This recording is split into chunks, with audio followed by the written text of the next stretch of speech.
உடனுக்குடன் பொங்கலை முன்னிட்டு திருச்செந்தூர் சுப்பிரமணிய சுவாமி கோவிலில் ஏராளமான பக்தர்கள் குவிந்து வருகின்றனர். இதனை நாம் உடனுக்குடன் நேரலையில் பார்த்து வருகிறோம்.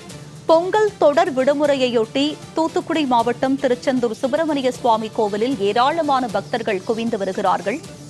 அலகு குத்தியும் பால்குடம் காவடி எடுத்தும் பக்தர்கள் நேர்த்திக் கடனை செலுத்தி வருகின்றனர். திருச்செந்தூர் கோவிலில் ஏராளமான பக்தர்கள் குவிந்து வருகின்றனர்.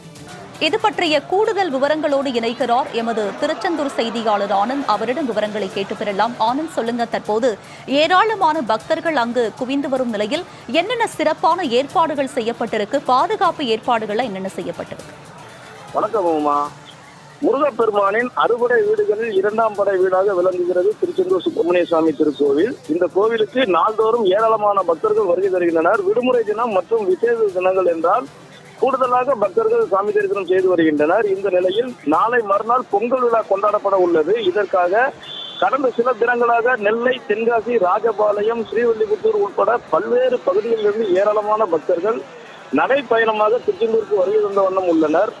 மேலும் பொங்கல் திருநாளை முன்னிட்டு தொடர் விடுமுறை விடப்பட்டுள்ளதாலும் இன்று ஞாயிற்றுக்கிழமை என்பதாலும் திருச்செந்தூருக்கு அதிகாலை முதலே ஏராளமான பக்தர்கள் குடும்பத்துடன் வருகை தந்துள்ளனர்.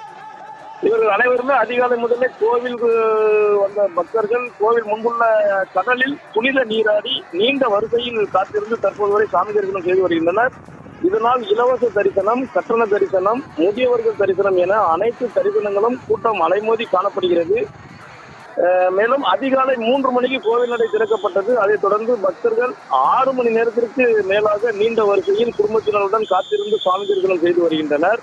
அதிக அளவிலான பக்தர்கள் அலகு குத்தியும் பால்குடம் எடுத்தும் காவடி எடுத்தும் தங்களது நேர்த்திக் கடனை செலுத்தி வருகின்றனர். இதனால் திருச்செந்தூர் கோவில் வளாகம், பேருந்து நிலையம், கடற்கரை பகுதி பக்தர்களின் கூட்டம் அதிகமாக காட்சியளிக்கிறது.